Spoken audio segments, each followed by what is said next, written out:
everybody. This is Andrea Flack-Wetherald. I am here today with the second installment of the Lunch and Breathe series, kind of a play on the idea of a lunch and learn. And today the idea is I'm going to be sharing with you guys a mindfulness exercise. For those of you who really care deeply about culture and you know that right now is a critical time for making decisions about culture. Maybe there are new policies to put in place at your office. Maybe there are like a corporate statement. I know if your inboxes look anything like mine, it's pretty much full of companies making statements about the everything that's happening in the world, the protests and the coronavirus, the possibility of returning back to work. There is a lot that is on the plate of culture-driven leaders, of culture advocates, whether or not you are like a leader or an HR team member. There's a lot on your plate right now to make decisions that really honor the people that work at your company. So that's what we're going to be talking about today. That's what I'm sharing with you as a mindfulness exercise to help you gain some clarity, to help you gain some confidence as you are making these decisions that are so incredibly critical for building a really, truly emotionally safe culture, which is, I know, what you want. If you are watching this, if you are somebody who follows my work on LinkedIn at all, then I know that you are someone who cares deeply about the people at your company. So the purpose of all of this, everything that I'm about to share with you, this mindfulness exercise, and just some advice for as you continue looking for the words and the policy changes or whatever to honor the people at your company, the purpose of all of this is really about wisdom. It's really about having the wisdom to come at this from a place of sincerity and a place of authenticity, and not a place of proving and not that frantic, stressful, anxiety-ridden energy that I know so many people are struggling with. And I'll be honest that I have struggled with from time to time. So I see some people jumping on. If you're willing to just say hi in the comments, I can see when they come through. I would love to say hi to you. But I wanted to just kind of give people a minute to hop on. I see a few people watching, so hello, thank you for being here. And then we're just going to get started. So if you're just now joining, I'm sharing some mindfulness exercises for culture-driven leaders and for HR team members or just people who are in a position of leadership who are needing to make some critical decisions about doing better than normal. We don't want to return to normal. We want to do better than that. So what I want to share is the power of getting into alignment. So there is a lot of clarifying power in purposeful breath. And so that sounds like a lot of woo-woo sounding words, but I want to share what that means. What can you physically do right now in order to get the clarity you need to really be in a headspace that will help you make decisions that really reflect your values and actually honor the people that you serve at your company. So what I want to share with you is a chart that you may have seen before if you follow my work. So this is what I call the trust tripod. This is a diagram that I created as I was doing the inventory myself of what does it mean to be in alignment. So as you can see, there are three components and we need trust in all three. There is the self, your own self, the ensemble, which is an improvism, like scene partner, you hear me say that. Basically the other people involved, the other people at your company, the other people that are making decisions, the other people that are in this quote unquote scene with you. And then third of all is the process, this understanding of how reality is created all together. It's a collective effort. So that's a visual demonstration of what it means to be in full alignment. When we are ready to make a decision, when we are ready to speak up, when we are no longer in a stage of procrastinating, as I like to say, which is sort of in perpetuity asking God or the powers that be or the universe, whatever you believe, whoever you pray to give you the wisdom that you need to make the right decision, but kind of getting stuck at this place forever of, praying into the abyss for healing, for our country, for your office, for the decisions that you're making, whatever the case may be, and never getting to that place where you take action. And so if we want to move past that praying stage, then this is how we know when we are in alignment on those three things, then you're ready. You're ready to make that decision, move forward with that policy change, whatever it is. So I wanted to share that chart with you. And then I want to just share the mindfulness exercise that I use to actually implement that in my own life and in my own decision making. So the first thing to talk about is that self piece of the tripod. And there is a lot out there about this idea of worthiness. I know this is something that I'm not the only person that talks about. But the reality is that whatever your contributions are, they're going to be received in a way that matches the energy that you had when you offered that contribution. So what I mean by that is that if you are walking into the room, walking into a meeting, walking into whatever the situation is, putting a statement out there, and it came from this place of wanting to prove something, that you're not a racist, prove that you're not a sexist, prove whatever it is, that proving energy will be very evident in the way that people receive your contribution. And so that's why it matters to be in that alignment and to have gotten to a place that says, okay, my contributions are valid.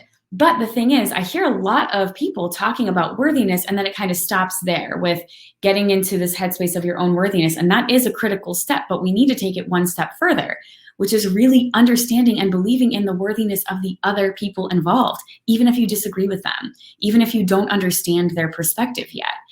And, that can be challenging to do, especially when you are someone like me who has a tendency to feel like, but I'm right. And, it's easy to feel like, I hear this quite often in the public discourse these days that, it's just common sense, people say. It's just common sense, whatever their perspective is. And that's so delegitimizing of the people who are arguing a different perspective.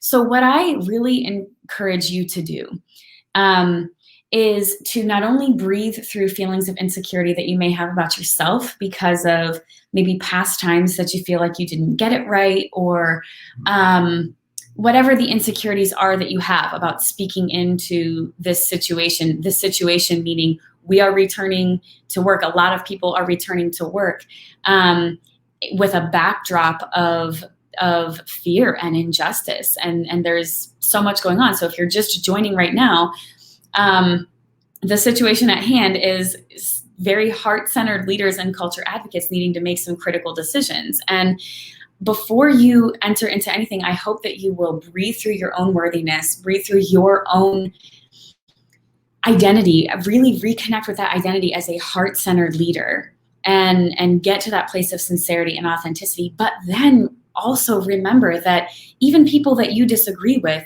they are also valid. Their contributions are also valid, and they are worthy of your attention. And this is the reason why I harp endlessly on this critical improv skill of choosing curiosity instead of judgment. That's how we learn. That's how we actually grow. And so it matters a lot that we really get in alignment behind ourselves and behind the other people, the ensemble as well.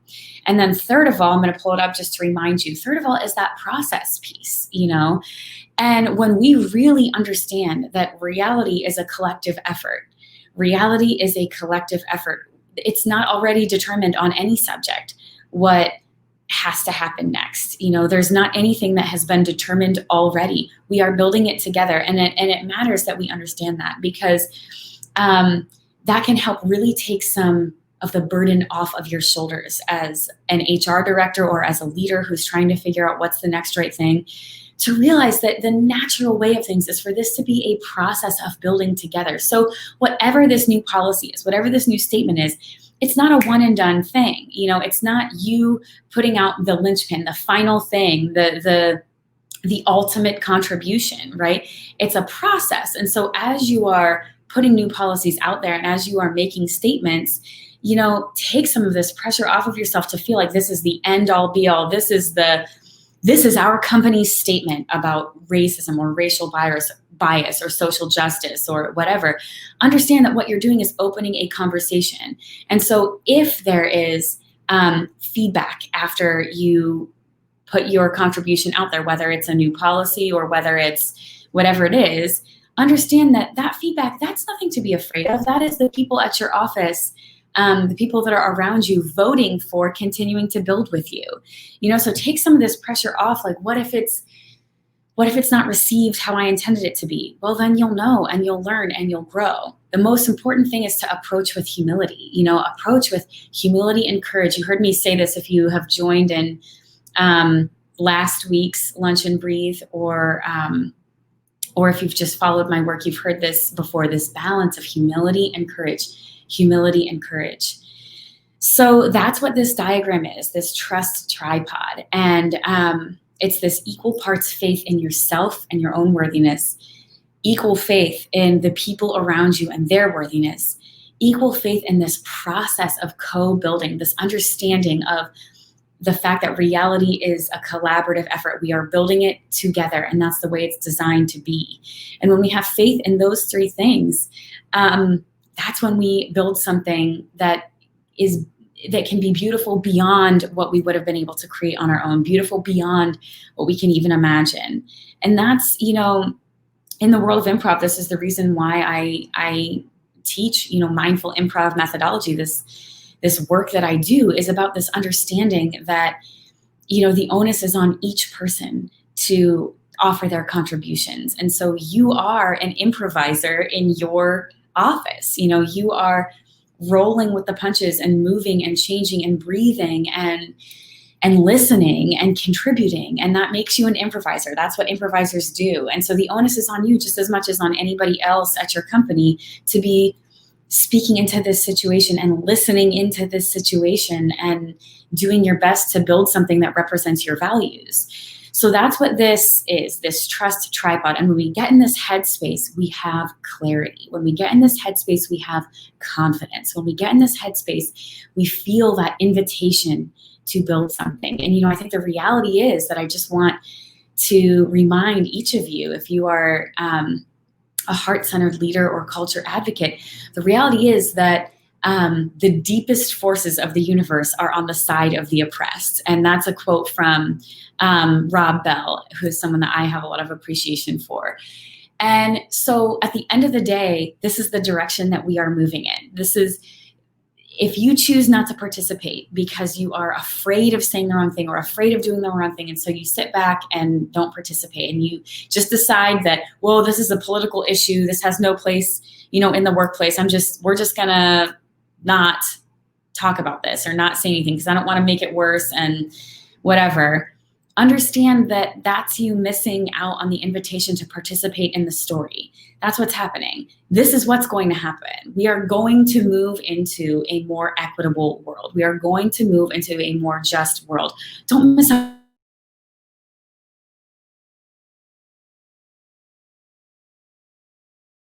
It looks like oh good, we're back. Looked like there was maybe some interruption in the broadcast. So just to kind of summarize here, I made some notes for myself because I wanted to make sure that I shared what was fully on my heart on this subject.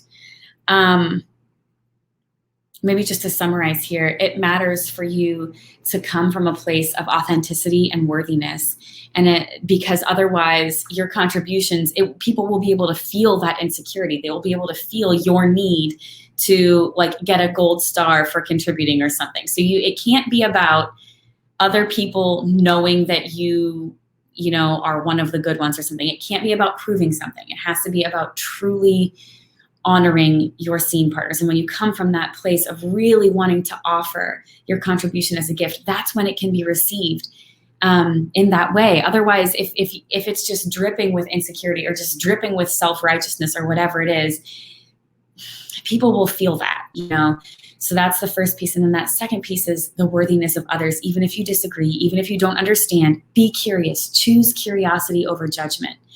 And then last of all, that faith in the process and understanding that whatever decision you're trying to make right now, it's not the final brick it's not the final piece of the puzzle. It's part of the conversation. Our reality is something that we are building together. So those are the 3 components. So what I want to invite you to do with me now is just put your hands over your heart and close your eyes. And we're going to do a little mindfulness activity together. And we're just going to practice getting in alignment on those 3 components. I'll add it up here so you can see if you're just now joining. These 3 components that create alignment. Okay, so take a breath with me.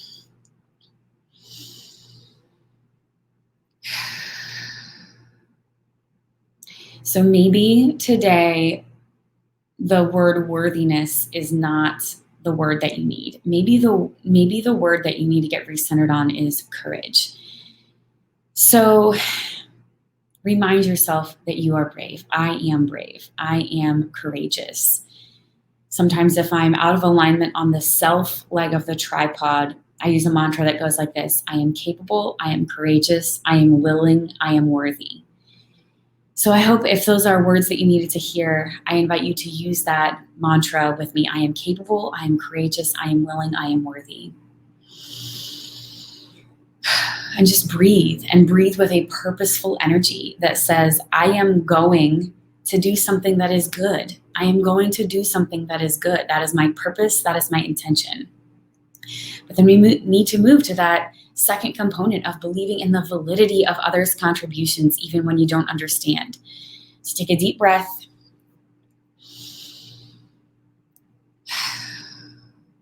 And go ahead and just imagine with me, maybe there's one particular person that you are worried what they're going to say, what they're going to think when you make a decision, when you put your corporate statement out there. Maybe there's a particular person. And honestly, guys, maybe it's not even somebody at work. I can't tell you how often in the work I do, the person that we have hanging over our heads is like a parent or a cousin or, a neighbor or just someone in our family or social circles. And we get all bent out of shape on proving something to them or whatever it is, or just worry about what they're going to think.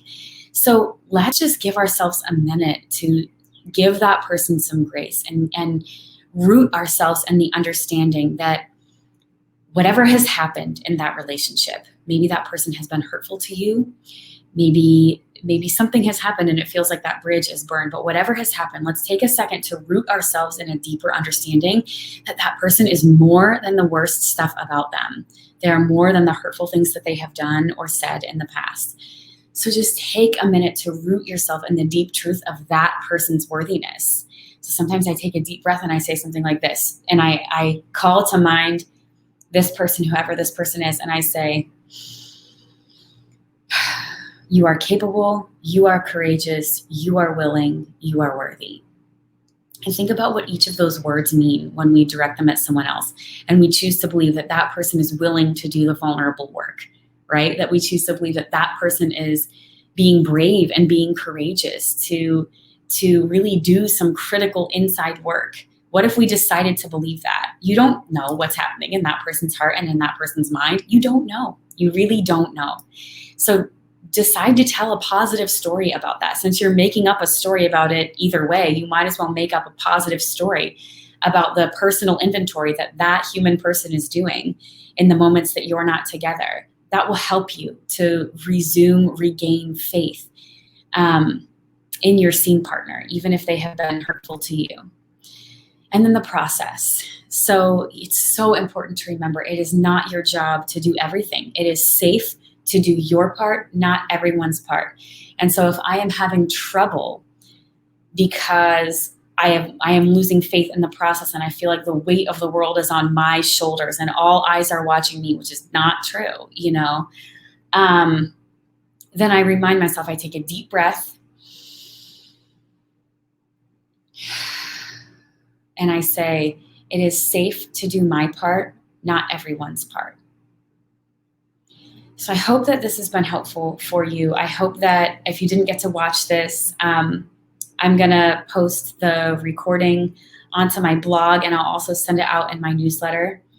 So if you watch the replay later and you have thoughts or questions about this, I hope that you will post them either in the comments or feel free to message me directly, of course. as some of you did after the first one, which is fine.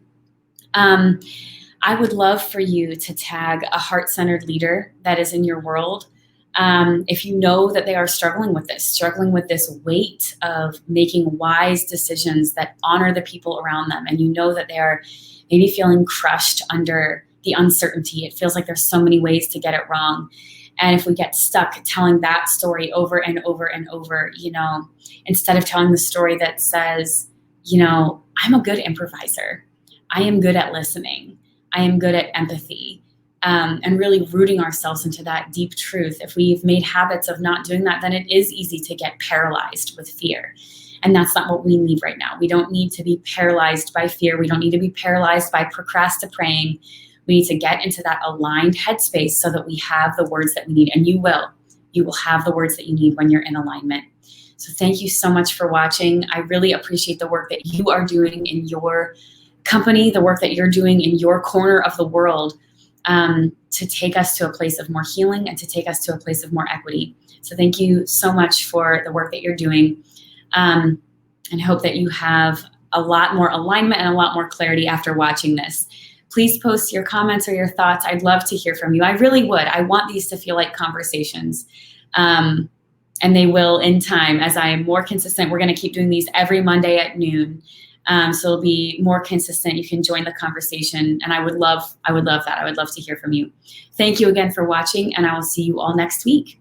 Bye.